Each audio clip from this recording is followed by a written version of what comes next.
نحمده ونصلي على رسوله الكريم اما بعد فاعوذ بالله السميع العليم من الشيطان الرجيم بسم الله الرحمن الرحيم رب اشرح لي صدري ويسر لي امري واحلل عقدة من لساني يفقهوا قولي رب يسر ولا تعسر وتمم بالخير سورۃ شورا آیت نمبر 13 سے 19 تک. بسم اللہ الرحمن الرحیم.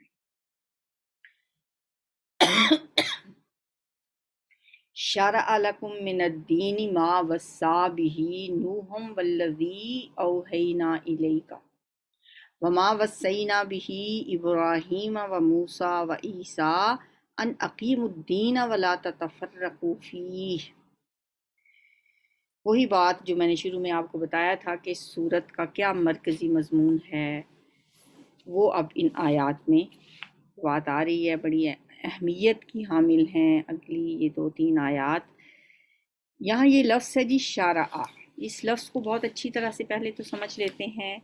شارع یشرع شروعاً، جب اس کا مصدر آتا ہے شروعاً تو اس کا مطلب ہوتا ہے پانی میں گھسنا. جیسا کہ ہم نے وہ پڑھا تھا نا سبت والوں کا واقعہ، بنی اسرائیل کا، ہفتے والوں کا. اذ تأتیہم حیتانہم یوم سبتہم شرعاً، سورہ اعراف میں. جب آتی ان کے پاس ان کی مچھلیاں ان کے ہفتے کے دن پانی میں تیرتی ہوئی، شرعاً پانی میں گھسنا، پانی میں تیرنا. جب اس کا مصدر آتا ہے شرعاً تو اس کا مطلب ہوتا ہے کسی کے لیے قانون بنانا. شرع لکم من الدین ما وصی بہ نوح، یہ والا جو ہے اس نے قانون بنایا تمہارے لیے، مقرر کیا تمہارے لیے دین. اور اس قوانین کا مجموعہ اور دستور بھی مطلب اس کا ہوتا ہے. لِكُلِّ جَعَلْنَا مِنْكُمْ شِرْعَةً وَمِنْهَاجًا، سورہ مائدہ میں آتا ہے. سب کے لیے ہم نے بنایا تم میں سے ایک دستور اور ایک راستہ. ایک راستہ، ایک قانون، ایک مجموعہ قوانین کا. شرع کا مطلب واضح رستے پہ چلنا. بینا بھی اس کا مطلب ہوتا ہے متعین کرنا، مقرر کیا، واضح کیا، کھول کے رکھ دیا.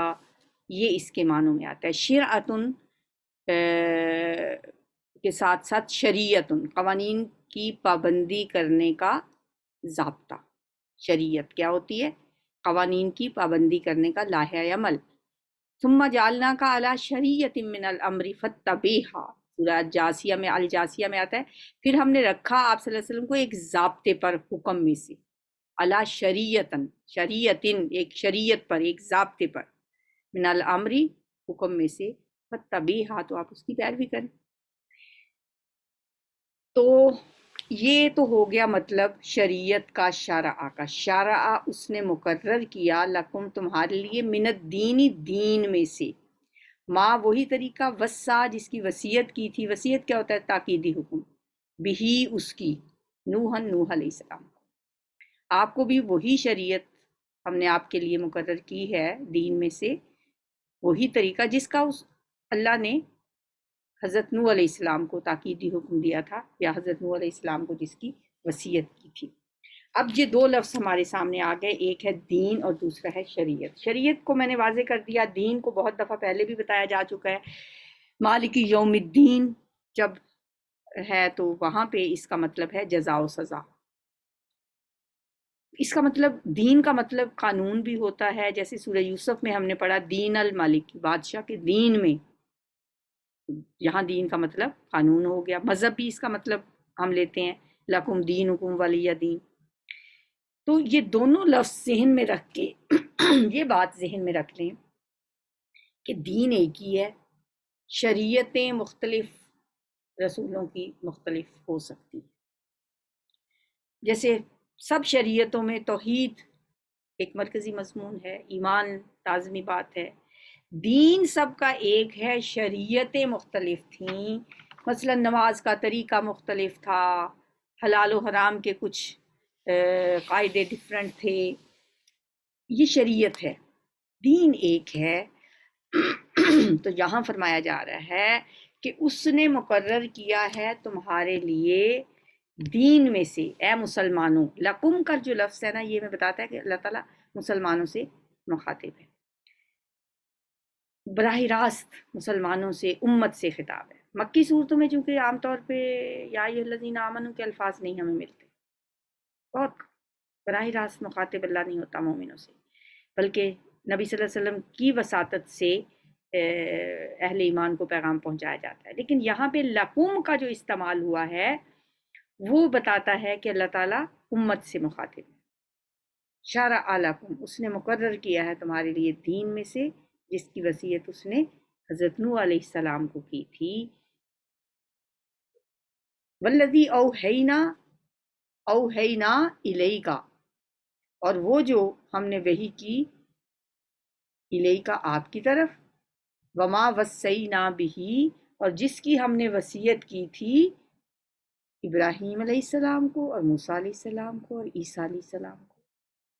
وہ کیا وصیت کی تھی، وہ کیا تاکیدی حکم دیا جو آپ کو بھی دیا جا رہا ہے اور آپ سے پہلے پیغمبروں کو بھی دیا گیا، وہ ہے بہت اہم بات ہے جو میں نے شروع میں آپ کو بتایا تھا۔ اس صورت کا مرکزی مضمون بھی یہی ہے، ان اقیم الدین ولا تتفرقوا فی، کہ قائم رکھو دین کو اور جدا جدا نہ ہو جاؤ اس دین میں، ولا تتفرقوا فیہ، تفرقہ نہ پھیلاؤ۔ اس آیت سے ایک تو یہ پتہ چلا کہ حضرت نوح، ابراہیم، موسیٰ، عیسیٰ، محمد صلی اللہ علیہ وسلم کا سب کا دین ایک ہی ہے۔ سورہ انبیاء میں بھی ہم نے پڑھا نا، ان ھذہ امتکم امۃ واحدہ وانا ربکم فاعبدون، یقیناً یہ تمہاری امت ایک ہی امت ہے اور میں تم سب کا رب ہوں، لہٰذا تم لوگ میری ہی عبادت کرو۔ یعنی تمام انبیاء اور رسول اور ان کی امتوں کا دین ایک ہی تھا، ان کے درمیان اگر کوئی اختلاف تھا یا فرق تھا تو وہ شریعتوں میں تھا۔ دوسری بات یہ بتائی گئی ہے کہ اقامت دین، دین کو قائم کرنے کا جو فریضہ ہے ان تمام پیغمبروں کو سونپا گیا۔ حضرت موسیٰ اور آپ کی قوم کو جیسے اللہ نے حکم دیا تھا کہ آپ جائیں ارض فلسطین کو فتح کریں، جہاد کریں، اور وہاں پہ دین نافذ کرنا ہی مقصد تھا۔ تو نبی صلی اللہ علیہ وآلہ وسلم تک جتنے بھی پیغمبر آئے، اقیم الدین کا حکم سب کو دیا گیا۔ اس کا مطلب کیا ہے کہ دین قائم کرو؟ اس کا مطلب ہے کہ صرف زبان سے لا الہ الا اللہ کہنا کافی نہیں ہے، بلکہ اس عقیدے کا رنگ تمہارے اعمال پہ بھی چڑھنا چاہیے، اور صرف انفرادی سطح پر نہیں، اجتماعی طور پہ پورے معاشرے کی اعلیٰ ترین سطح پر، حکومتی سطح پر اس کو نافذ کرو۔ جیسے ایک جگہ آتا ہے نا، داخل ہو جاؤ دین میں پورے کے پورے مکمل طور پہ، یہ نہیں کہ اپنی مرضی کا ایک حصہ لے لیا بس اس پہ عمل کرتے رہے۔ دین کو قائم رکھو بھی اس کا ترجمہ کیا جاتا ہے، اور دین کو قائم کرو بھی، اقیم الدین۔ اگر تو دین قائم ہے تو پھر تو اس کو قائم رکھنا ہے، اور اگر قائم ہی نہیں ہے تو پھر اسے قائم کرنا ہے۔ ہم دیکھیں کہ ہم نے کیا کیا۔ حضرت موسیٰ علیہ السلام کو جیسے میں نے آپ کو بتایا حکم ملا کہ یہ ارض فلسطین کو فتح کرو، تو ہمیں بھی اللہ نے یہ ایک نعمت دی پاکستان۔ ہم نے جب اس کو حاصل کرنا تھا تو زبان، ہر کسی کی زبان پہ ایک ہی بات تھی، پاکستان کا مطلب کیا؟ لا الہ الا اللہ۔ جب پاکستان بن گیا تو لا الہ الا اللہ کو تو ہم نے سائڈ پہ کر دیا۔ وہ ڈاکٹر اسرار احمد کی باتیں کبھی سنیں نا اس موضوع پہ، وہ کہتے ہیں کہ ہمارے ساتھ جو کچھ بھی ہو رہا ہے آج دنیا میں، تو آج کیوں ذلیل کہ کل تک نہ تھی پسند گستاخی فرشتہ ہماری جناب میں۔ وہ جو فرشتوں کی مسجود ملائک تھے، آج ان کو ذلیل و خوار دنیا میں کیوں کیا جا رہا ہے؟ کہ ہم نے اللہ سے ایک وعدہ کر کے نعرہ لگایا، پاکستان کا مطلب کیا؟ لا الہ الا اللہ، اور پھر ہم اس نعرے کو بھول گئے، ہم نے اللہ سے وعدہ خلافی کی، اس کی ہمیں سزا مل رہی ہے۔ تو دین کو قائم کرنا جو ہے میرے اور آپ کے بس میں تو نہیں ہے، لیکن ہمیں اس سلسلے میں وہ ایک جو ابراہیم علیہ السلام کے جو آگ بجھانے کے لیے ایک چڑیا اپنی چونچ میں تھوڑا سا پانی لاتی تھی اور پانی ڈالتی تھی، کسی نے کہا تمہارے اس پانی سے کیا ہوگا، آگ بجھ جائے گی؟ اس نے کہا نہیں، میں تو اپنا فرض نبھا رہی ہوں. مجھے پتا ہے میری چونچ میں جو پانی آتا ہے اس سے آگ نہیں بجھے گی، لیکن میں اپنا فریضہ ادا کر رہی ہوں. ہم اپنی اپنی جگہ پہ ہماری چونچ میں جتنا پانی آتا ہے بس ہم اس لیول پہ اپنا کام کرتے تھے. اللہ نے ہمارے اعمال کے نتیجے نہیں دیکھنے، اس نے ہمارے اعمال دیکھنے ہیں، ہماری کوششیں دیکھنی ہیں. ہماری کوشش کا نتیجہ کیا نکلا یہ اللہ پہ چھوڑ دیں. اب جیسے ہم یہاں بیٹھ کے کیا کر رہے ہیں، ہم اللہ کی کتاب پڑھ رہے ہیں تو ہمارا اس سمت میں کوئی ایک قدم تو اٹھا رہے ہیں نا. ولا تتفرقوا فی، اس میں تفرقہ نہ ڈالو، تم اپنے دین کو ٹکڑے ٹکڑے نہ کرو. ایسا نہ ہو کہ کسی معاملے میں تم اللہ کا حکم مان لو اور کسی دوسرے معاملے میں ہو کہ جہاں تمہیں اپنی مرضی کرو. ایسا نہ کرو. یہی رویہ تفرقہ کہلاتا ہے. یہاں اس سے منع کیا جا رہا ہے. سورہ نام میں ہم نے پڑھا تھا ان الذین فرقوا دینہم، بے شک جن لوگوں نے اپنے دین کو ٹکڑے ٹکڑے کر دیا. وہاں بھی ایسے ہی تفرقے کی طرف اشارہ تھا. ہاں جو فروعی مسائل ہوتے ہیں نا، فرقہ وارانہ مسائل، ایک دوسرے کی رائے سے اختلاف کرنا وہ جائز ہے، اس میں کوئی بری بات نہیں ہے، وہ تفرقہ نہیں ہے. مثلا میں نماز پڑھتی ہوں تو میں رفع یدین کرتی ہوں، اور اگر کوئی نہیں کرتا، وہ امام ابو حنیفہ کے موقف کو زیادہ صحیح سمجھتا ہے جو کہ رفع یدین کے بغیر نماز پڑھتے تھے، تو ایسے اختلاف میں کوئی حرج نہیں ہے. لیکن مجھے یہ بھی نہیں کرنا چاہیے کہ میں کہوں کہ جو رفع یدین نہیں کرتے تو وہ تو ان کی تو نماز ہی نہیں ہوتی، وہ تو مسلمان ہی نہیں ہے. ہمارے ہاں یہ مسئلہ زیادہ ہے کہ جو شخص جس چیز کو فالو کر رہا ہے وہ دوسرے کو تو کافر سمجھتا ہے. پھر اگر مسجد میں عوام کے پیچھے ایک شخص صرف سورہ فاتحہ کو سن رہا ہے، وہ نہیں پڑھتا، اور دوسرا پڑھ رہا ہے، جو پڑھنے والا ہے وہ نہ پڑھنے والے کو کہتا ہے کہ تم بالکل غلط ہو، اور جو نہ پڑھنے والے ہیں وہ پڑھنے والے کو کہتے ہیں تم بالکل غلط ہو، اپنی اپنی دلیلیں لے کے بس ان کا سارا دین اسی پہ ختم ہو جاتا ہے کہ وہ اپنی بات کو درست ثابت کر لیں. یہ تفرقہ ہے.